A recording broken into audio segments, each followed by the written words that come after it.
Amen, gloire à Dieu. Bon, ben, bienvenue dans ce culte aujourd'hui. Le Seigneur nous réserve toujours des surprises. Et hier soir, je disais, mais moi, je ne sais pas qu'est-ce que je vais parler aujourd'hui, j'ai aucune idée. J'avais fait des méditations durant la semaine, mais ce matin, le Seigneur m'a donné quelque chose d'autre. Donc, nous allons partager. Vous avez vu que j'ai mis mon t-shirt exprès pourquoi? Recevoir la paix, la joie et la tranquillité. Vous savez que nous vivons dans un monde méchant. Notre monde est cruel. Partout où nous allons, nous voyons l'injustice, nous voyons des tas de choses qui ne font pas du bien à nos yeux ni à nos oreilles, tellement la méchanceté est sur la face du monde aujourd'hui. Mais Dieu est bon, et ça nous savons. Et aujourd'hui, on va parler de choses qui vont nous aider à passer par-dessus certains obstacles. Et le Seigneur m'a donné le psaume 3 ce matin, là, tout à l'heure. Il faut dire que les trois premiers psaumes sont des psaumes très, très importants. Très, très important. Le premier psaume, c'est les deux voies, hein, l'homme qui marche selon la justice de Dieu et l'autre qui marche selon les mauvaises voies avec le destin final. Le psaume numéro 2, c'est ce qui se passe aujourd'hui. Les nations sont en révolte, l'homme est en révolte contre Dieu parce que le règne de Jésus-Christ va revenir bientôt, il va régner sur cette terre et soumettre toutes les nations. Et puis, on a ce psaume 3 qui est un psaume de David. Je vais fixer le contexte. David était le roi d'Israël, il avait une armée puissante, mais ici, son fils Absalom s'était dressé contre lui. Il faut dire que David avait un amour pour Absalom qui était presque malsain. Vous savez qu'Absalom avait tué son frère Amnon parce que celui-ci avait couché avec sa sœur Tamar. Mais malgré cela, David n'avait pas pris de mesures contre Absalom et Absalom a commencé à gagner en importance dans le royaume et ensuite il a pris le pouvoir. Maintenant, il y a quelque chose d'important qu'on doit comprendre ici. Dans le psaume 1, il est dit au verset 1, heureux l'homme qui ne marche pas selon le conseil des méchants. Amen. Et David a subi la défection d'un conseiller avisé qui s'appelait Achitophel. Achitophel était en haute estime devant le roi David. Et Achitophel a trahi David pour se ranger du côté d'Absalom. Et ensuite, Absalom, qu'est-ce qu'il a fait en suivant les conseils d'Achitophel? Il a trahi son peuple, son propre père dans la rébellion. J'aimerais parler ce matin, vous vous rendez compte, lui, David, qui avait aimé son fils, et même lorsqu'il a dû se battre contre son fils, il avait demandé à Joab de l'épargner dans la forêt. Mais Joab ne l'a pas écouté et il a tué son fils Absalom. Je veux parler de la trahison. La trahison est quelque chose qui fait du mal au cœur, tout comme les injustices auxquelles nous pouvons faire face. La trahison est quelque chose de dommageable. Et nous voyons à quel point David a passé par là. Il a été trahi deux fois. Vous savez que les conseillers au temps des rois étaient très hauts dans la position d'autorité parce que le roi reposait souvent sur eux pour les conseils stratégiques et militaires. Et il y avait deux conseillers qui dominaient à la cour, c'était Achitophel le premier et ensuite Hushai. Et Achitophel a trahi David pour aller avec son fils et ensuite son fils a trahi son père pour prendre le pouvoir. Donc il y a eu une double blessure dans le cœur, une double blessure dans le cœur et c'est ça qui provoque beaucoup de problèmes et de difficultés dans nos vies aussi quand on subit l'injustice, quand on subit la trahison. Et le diable utilise ça pour non seulement nous blesser, mais pour nous éloigner de Dieu. Et nous allons lire quelques mots ici dans le psaume 3, psaume de David, à l'occasion de sa fuite devant Absalom, son fils. Ô Éternel, que mes ennemis sont nombreux, quelle multitude se lève contre moi. Combien disent à mon sujet, plus de salut pour lui auprès de Dieu. Oui, parce que David a préféré fuir plutôt que affronter son propre fils. Et le peuple, vous savez comment le peuple choisit le plus fort. Le peuple s'est rangé du côté d'Absalom. Et David s'est retrouvé en train de fuir. Pourquoi le Seigneur nous parle de ceci? C'est parce que nous-mêmes, les chrétiens, nous subissons des injustices. On peut en parler dans le ministère. Quand on fait confiance à quelqu'un, quelqu'un vraiment qu'on a en haute estime, quelqu'un qui nous fait qui nous fait du bien, qui nous prépare à manger, qui fait tout ça. Ça, c'est la façade. Mais derrière, la même personne va te détruire et te planter le couteau dans le dos. Mais quand tu n'es pas conscient de ça, tu ne souffres pas.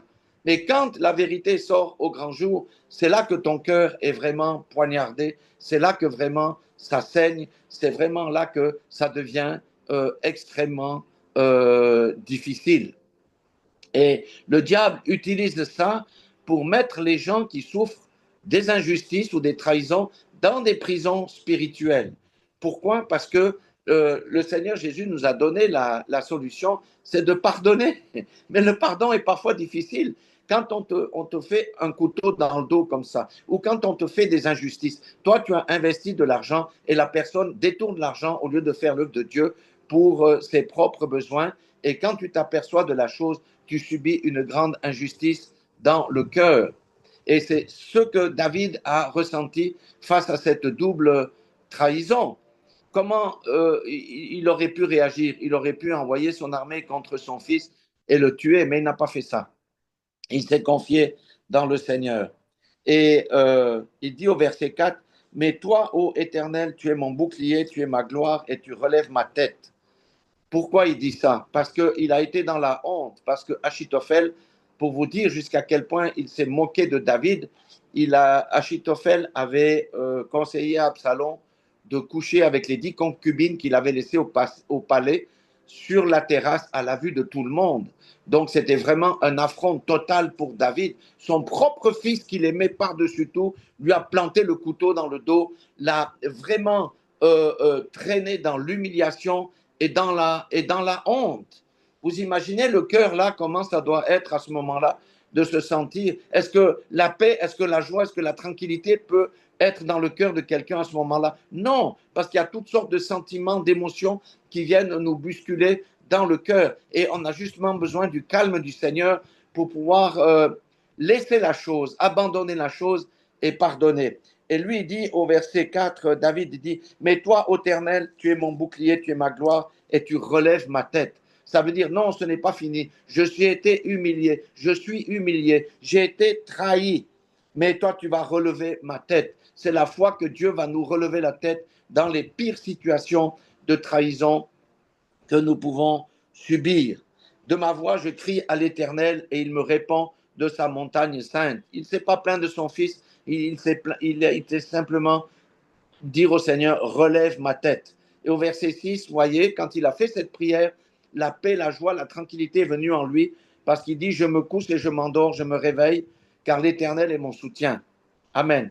Je ne crains rien, je ne crains pas les milliers de personnes qui m'assiègent de toutes parts. Et il dit, la vengeance est à toi. Et le Seigneur dit quelque part dans la Bible, la vengeance est à moi, dit l'Éternel. Il dit, lève-toi, Éternel, sauve-moi, mon Dieu, car tu frappes à la joue tous mes ennemis, tu brises les dents des méchants. Le salut est auprès de l'Éternel, que ta bénédiction soit sur ton peuple. Donc, c'est ce que on dit, c'est que le pardon nous ôte un fardeau. Quand il a été trahi, doublement trahi, ça, le Seigneur m'a révélé ça ce matin. Il a été doublement trahi par son homme de confiance, Achitophel. C'est comme s'il met dans son sac à dos un poids de 50 kilos. Et ensuite, c'est son fils qui le trahit. Il rajoute un autre poids de 50 kilos et il est en train de courber sous ce poids-là. La seule manière que David a trouvé, il a fait juste, il est allé devant l'Éternel en disant, prends fait et cause pour moi, ôte-moi les pierres, je me délaisse. Et Jésus a dit, venez à moi, vous tous qui êtes chargés et fatigués, et je vous donnerai du repos. Amen, alléluia. Et ce que ça nous inspire, ce petit psaume ici, ce qu'a vécu David, c'est ce que nous vivons. C'est l'esprit de Judas. C'est pas qu'il y a un démon qui s'appelle Judas, mais l'esprit de Judas. L'esprit de Judas, c'est un esprit qui avance masqué, avec des courbettes, avec des bonnes choses, etc. Mais il a un agenda caché. Ce qu'on a subi dans le ministère, on comprend bien ces mécanismes-là, parce que les personnes donnent le meilleur d'eux-mêmes, et puis par derrière, on te fait le travail de sape. C'est ça l'esprit de Judas. L'esprit de Judas va être bien avec quelqu'un parce qu'il a un motif secret derrière pour lui prendre quelque chose, pour l'entourlouper, etc. C'est l'esprit de Judas qui est partout aujourd'hui. L'esprit de Judas est dans le monde. On peut le retrouver à la place de travail. On peut le trouver dans nos propres relations. C'est pourquoi il est bon de savoir garder son cœur et de le protéger et de ne pas divulguer les choses.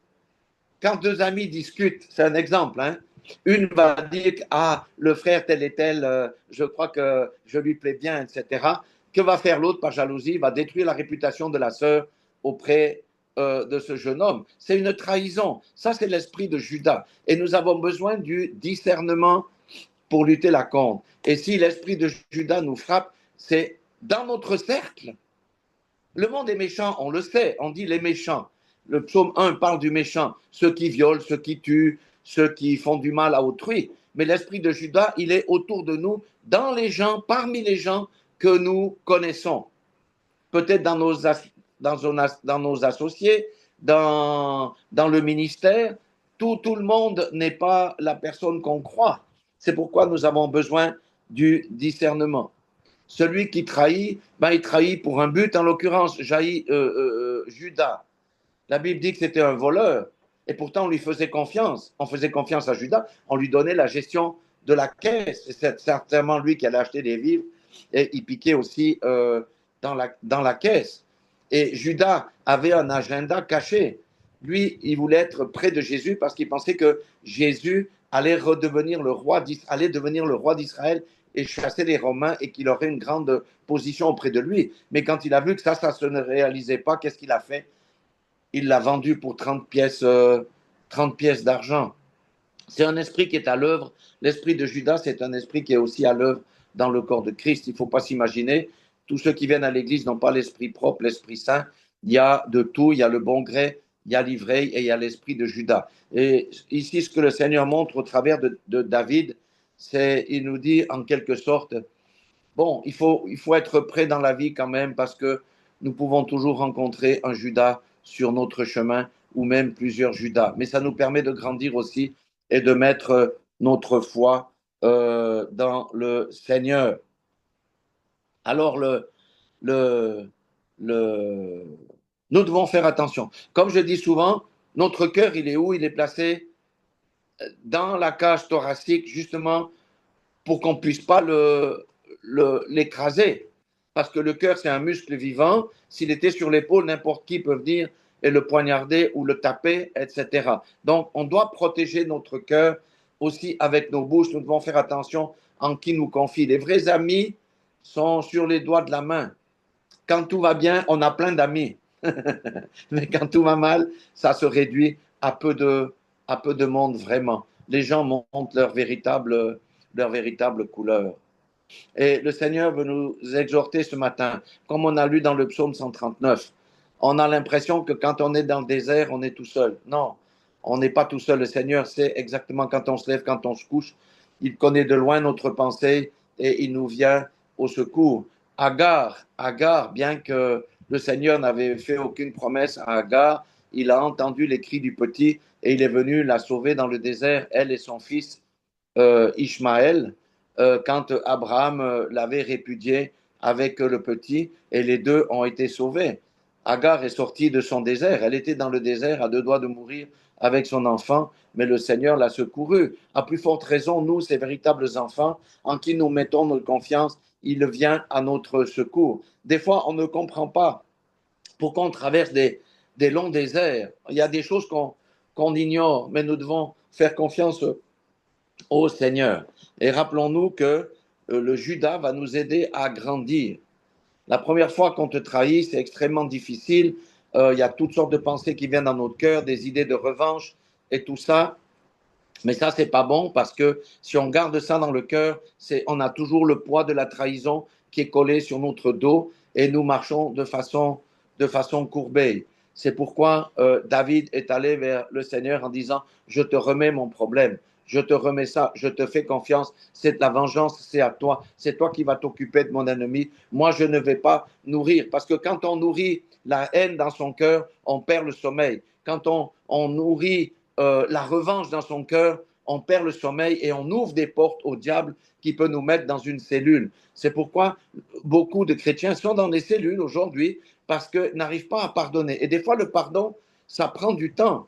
On a eu un cas dans le ministère, ça a pris 6 mois à une femme qui a mon âge, presque ma contemporaine, pour pardonner à ses parents. 6 mois, parce que ses parents l'avaient maudite. Son père, qui était alcoolique, lui frappait des bouteilles de verre sur la tête. Elle a eu le nez cassé, le cuir chevelu fendu, ça coulait. On l'a placée dans des maisons, dans des familles d'accueil, et elle n'arrivait pas à pardonner. Ça a pris 6 mois de contact intense entre ma femme ici en Suisse et elle qui était dans le nord de la France pour qu'elle pardonne réellement. Et le pardon l'a fait sortir de sa prison spirituelle et la réconciliation a eu lieu contre toute attente avec sa mère et c'est sa mère qui a pris l'initiative de la recontacter.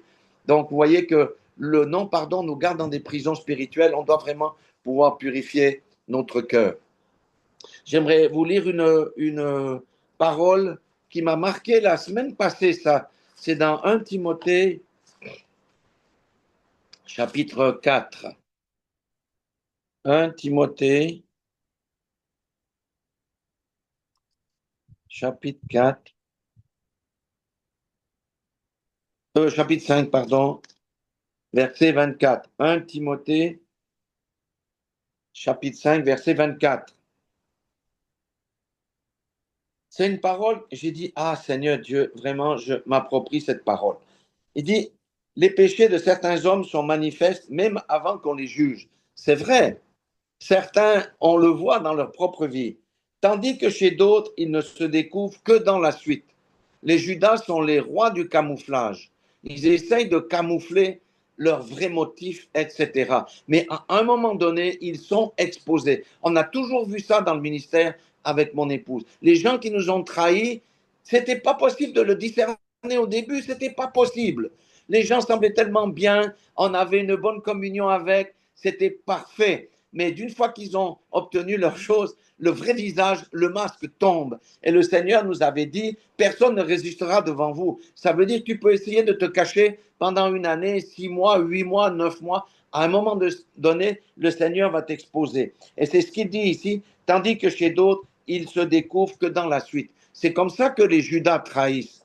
La personne met sa confiance et à un moment donné, le Judas va trahir sa confiance, mais il sera aussi exposé. Mais c'est là que la blessure d'avoir été traduit peut produire de mauvais rejetons dans notre cœur. C'est pourquoi nous devons beaucoup demander au Seigneur le discernement.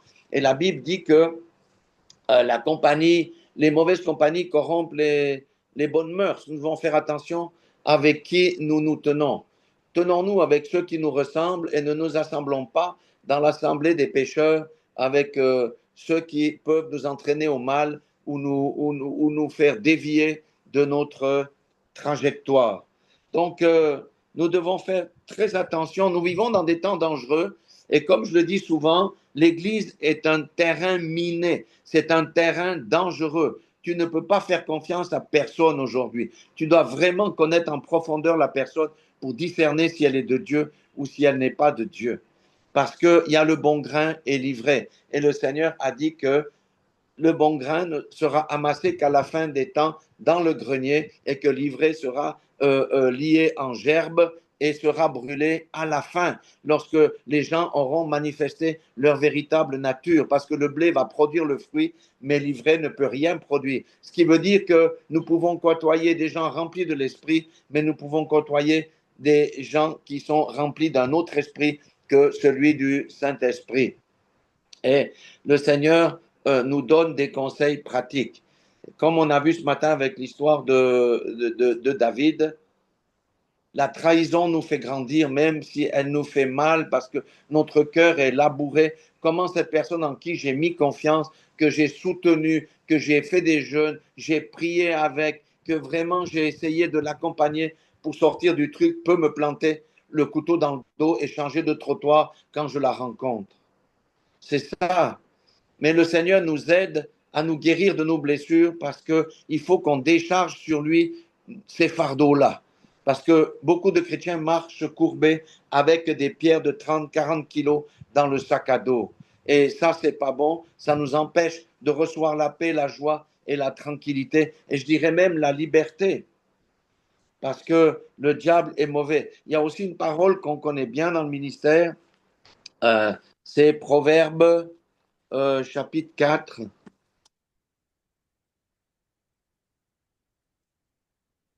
Alors, Proverbe chapitre 4. C'est vraiment une bonne parole. Chapitre 4, verset 23. Il dit, garde ton cœur plus que toute autre chose, car de lui viennent les sources de la vie. Amen. Les sources de la vie. Si ton cœur est encombré, la vie aura de la peine à sortir de ton cœur. Et comme je l'ai dit, ayons le discernement pour discerner qui est qui. Et il ne faut pas que notre cœur soit encombré. Euh, nos cœurs peuvent être encombrés. Moi, je prie pour mon cœur aussi, hein, parce que la Bible dit que de toi jaillira des sources d'eau vive. Mais j'ai vu dans la parole que au temps d'Abraham, les ennemis d'Abraham, c'est-à-dire de ses bergers, quand on est l'ennemi des bergers d'Abraham, on est l'ennemi d'Abraham lui-même, avaient bouché les puits avec des pierres et de la terre et toutes sortes de choses pour empêcher que l'eau puisse nourrir ses troupeaux. Il faut qu'on dégage nos cœurs de tout ce qui est encombré, qui empêche à la vie de sortir et de se manifester. Et c'est pour ça qu'il dit, garde ton cœur plus que toute autre chose, car de lui viennent les sources de la vie. Et c'est pour ça que le Seigneur est tellement bon. Vous savez, Dieu nous pardonne.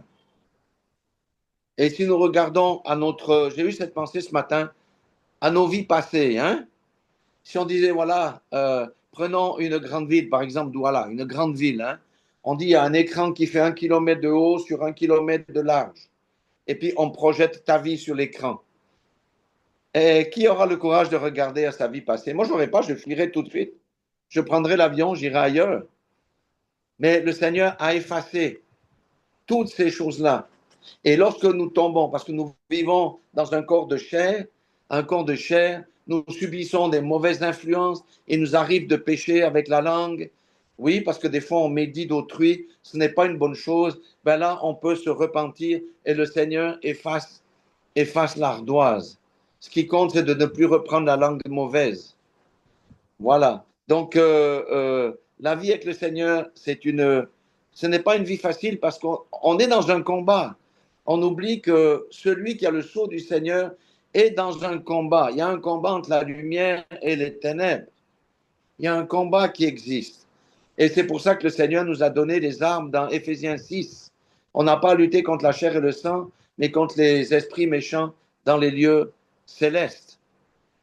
Et non seulement le Seigneur nous dit de pardonner, mais il a une parole dure qui dit aimez vos ennemis. Aimer vos ennemis, ça ne veut pas dire de nous être copains avec l'ennemi, mais si on a peut-être la compassion pour l'ennemi, c'est déjà aimer son ennemi parce qu'on connaît le sort final des méchants. Le Seigneur m'a rappelé une parole dans Malachie 4 ce matin, juste avant le culte. Malachie 4, versets 1 à 4. Il dit, car voici, le jour vient, ardent comme une fournaise. Une fournaise, c'est quoi? C'est le feu qui consume. Hein? Tous les hautains et tous les méchants seront comme du chaume. Le jour qui vient les embrasera, dit l'Éternel des armées. Il ne leur laissera ni racines ni rameaux. Mais pour vous qui craignez mon nom, se lèvera le soleil de la justice et la guérison sera sous ses ailes. Vous sortirez vos soutraits comme des veaux d'une étable. Il parle du millénium ici. Et maintenant, le verset 3, il dit, et vous foulerez les méchants, car ils seront comme la cendre sous la plante de vos pieds au jour que je prépare, dit l'Éternel des armées. Ça veut dire que la vengeance ne nous appartient pas. Le Seigneur saura comment récompenser les méchants. Nous, il nous demande de supporter, de les aimer, d'avoir plutôt compassion et surtout de fermer notre bouche à leur endroit. En Europe, le mot sorcier ou sorcière, c'est des mots qu'on n'utilise pas dans le vocabulaire. Pourtant, ils existent bien. C'est tous les occultistes qui sont les ouvriers de Satan qui prient, enfin, qui font leurs incantations contre les chrétiens qui sont dans les villages et tout ça. En Afrique, c'est différent. On affiche la couleur. Donc ça, ce sont vraiment des ennemis, les ennemis de nos âmes qui travaillent dans l'ombre. Et là, on a les armes, comment on appelle ça, spirituelles pour combattre les esprits qui les animent. Et c'est pour ça que la chose la plus puissante qu'on puisse avoir, c'est le pardon et la compassion. Jésus nous a pardonné tous nos péchés et il nous pardonne encore quand nous nous repentons sincèrement. C'est pour ça qu'il a dit dans 1 Jean, on connaît bien 1 Jean, beaucoup nient 1 Jean. Mais 1 Jean dit que celui qui dit qu'il n'a pas de péché est menteur. Mais nous avons un avocat auprès du Père, Jésus-Christ le juste, pour intercéder en notre faveur et les justes et fidèles pour nous les pardonner. Et la vie chrétienne, c'est quoi? C'est pas respecter 192 règles. La vie chrétienne, c'est de marcher dans la justice, l'intégrité et la droiture et la transparence. Si on marche dans ces 5 choses ici, on est sur le bon chemin. Et le Seigneur, il est dit que le sang de Jésus nous purifie de tout péché. Parce que qui peut être juste aujourd'hui? Personne. Regardez nos pensées qu'on a. Des fois, on a des pensées vraiment. On a honte des pensées qui nous traversent, mais ce n'est pas nous, c'est le démon qui vient nous injecter des pensées. Et le diable fait croire que c'est toi qui es pourri. Non, c'est lui qui essaye de t'injecter des pensées. C'est pour ça qu'on dit que la lutte aujourd'hui, elle est dans les pensées. Et on doit résister aux pensées mauvaises et les soumettre à toutes nos pensées captives à l'autorité de Jésus-Christ. Mais Dieu nous pardonne. Et c'est ça la beauté de marcher dans la justification. On marche dans la justification quand on marche dans la sanctification. Mais on peut sortir de la justification. Si on commence à marcher dans les mauvaises voies, à pratiquer le péché, à ce moment-là, on n'est plus justifié, puisqu'on passe de la grâce au jugement. Et le Seigneur vraiment nous aime et il aimerait véritablement qu'on comprenne que nous vivons des combats. Chacun a des combats. Certains sont plus dans des combats très intenses à un moment donné de leur vie, d'autres c'est plus tard, d'autres ils les ont eu avant et ça revient. Pourquoi? Parce que le diable ne laissera jamais tranquille ceux qui sont marqués de son sceau. Jamais, on peut oublier ça. La vie chrétienne n'est pas pavée de roses. Je dirais même la vie du disciple. Parce que le disciple, c'est celui qui renonce à lui-même, qui crucifie sa chair, qui prend sa croix et qui suit les pas de Jésus. C'est le sentier étroit. Et il y a un combat. Et du reste, dans les 7 lettres aux églises, le Seigneur, Jésus dit quoi? Il dit que à celui qui vaincra, à celui qui vaincra, à celui qui vaincra. 7 fois, à celui qui vaincra. Et Jésus lui-même, de sa bouche, il a dit, seul celui qui persévérera jusqu'à la fin sera sauvé. Le salut, on ne l'a pas maintenant. Le salut, on l'aura à la fin, quand on revêtira notre corps spirituel, où là, il n'y aura plus les questions de la chair, il n'y aura plus rien. C'est là qu'on aura la couronne. Beaucoup de gens vivent dans l'illusion, j'ai récité ma prière, je suis sauvé, je vis ma vie. Mais ça, c'est pas persévérer jusqu'à la fin. La foi de chacun va être testée sur cette terre, quelles que soient les épreuves, des fois les épreuves dures, parce que c'est un test par lequel on passe. Regardez Joseph avant d'être le numéro 2 du royaume. Qu'est-ce qu'il a subi? Il a été mis dans un puits, abandonné par ses frères. On l'a vendu à des esclaves. Il a vécu dans la maison de Potiphar. On l'a mis en prison parce qu'il a résisté à sa femme. Et quand il a donné les conseils par les visions au panetier, vous vous rappelez, il a dit, lorsque tu seras à la cour du roi, n'oublie pas de parler en ma faveur. Ils ont oublié encore Joseph. Après combien d'années il est entré au pouvoir? Pourquoi? Parce qu'il a persévéré. Il n'y a pas de salut sans persévérance. Et c'est pour ça que même si nous traversons des épreuves qui sont difficiles, la persévérance, on persévère dans la foi de celui, c'est-à-dire Dieu, qui a ressuscité Jésus de la tombe. Amen. Nous devons garder la foi. Et l'ennemi vient toujours essayer de souffler pour éteindre la flamme de notre foi. Et des fois, notre foi diminue parce que l'intensité de la chaleur de l'épreuve est trop grande. Mais le Seigneur dit, je n'éteins pas le lumignon qui fume. Amen. Il n'éteindra pas le lumignon qui fume. Ça veut dire que nous avons de l'espoir. Comme j'ai dit, aujourd'hui, c'était recevoir la paix, la joie, la tranquillité et même la liberté de l'esprit. C'est comment? C'est se confier vraiment dans l'Éternel parce que les situations nous dépassent nous-mêmes. David avait une situation qui le dépassait. Son meilleur conseiller, son conseiller le plus avisé qu'il avait pendant des années à ses côtés, lui a planté le couteau dans le dos pour s'allier à son fils qu'il aimait par-dessus tout. Et vous voyez, David a manqué de fermeté envers Absalom. Ça, c'est important pour nous. Hein. Lorsqu'on a du leadership, des fois, on manque de fermeté envers les brebis. Et David allait son fils comme ça, sans le reprendre, suite au meurtre de son propre frère. Et voilà le fruit que ça a produit. La rébellion est venue à cause du manque de fermeté. Nous devons éduquer nos enfants, nous devons éduquer les brebis aussi et les reprendre. Même si elles ne sont pas contentes, même si elles nous quittent, notre job de leader, c'est de les éduquer et de les reprendre lorsqu'on voit qu'elles prennent un mauvais sentier. Et par la grâce de Dieu, parfois elles s'en vont, mais parfois elles reviennent aussi parce qu'elles ont goûté que le Seigneur est bon et que c'est là que le Seigneur t'a placé. Donc, nous vivons dans des temps de troubles, dans des temps de méchanceté. Partout où nous nous déplaçons avec ma femme, on peut voir, hein, en Europe, il y a la méchanceté, bien entendu, il ne faut pas croire, aux États-Unis aussi. Les riches oppressent les pauvres, on est des esclaves au même titre que ceux qui vivent dans les autres continents, hein. Il ne faut pas croire. Mais la méchanceté de l'homme est vraiment à son niveau le plus haut depuis le début de la création, quoi. Donc, c'est preuve que le Seigneur va revenir véritablement bientôt. Voilà ce que je voulais partager avec vous. Il faut vider nos cœurs, vraiment garder nos cœurs plus que tout. Soyons sages comme des colombes et prudents comme des serpents. Et puis, il faut approfondir notre relation avec le Seigneur. Il faut vraiment approfondir notre relation avec le Seigneur. Et lorsque les coups de couteau viennent, eh bien, c'est normal qu'on ait mal. C'est normal que notre chair se rebelle contre ce qui a été fait.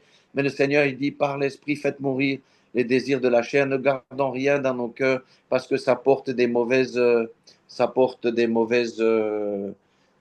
racines.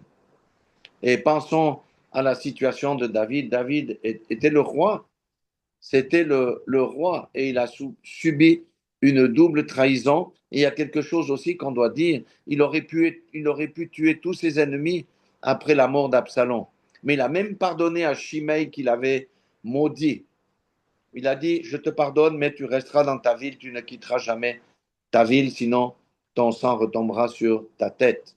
Donc, faisons preuve de pardon envers ceux qui nous ont offensés, libérons notre cœur, faisons confiance au Seigneur parce que c'est lui qui rendra à chacun selon ses mauvaises œuvres. Je rappelle que le sort du méchant n'est pas enviable, parce que le Seigneur a dit dans Malachie 4, voici, le jour vient ardent comme une fournaise. Ça veut dire il vient avec le feu qui consume. Tous les hautains et tous les méchants seront comme du chaume en ce jour-là. Ça veut dire qu'il ne restera rien.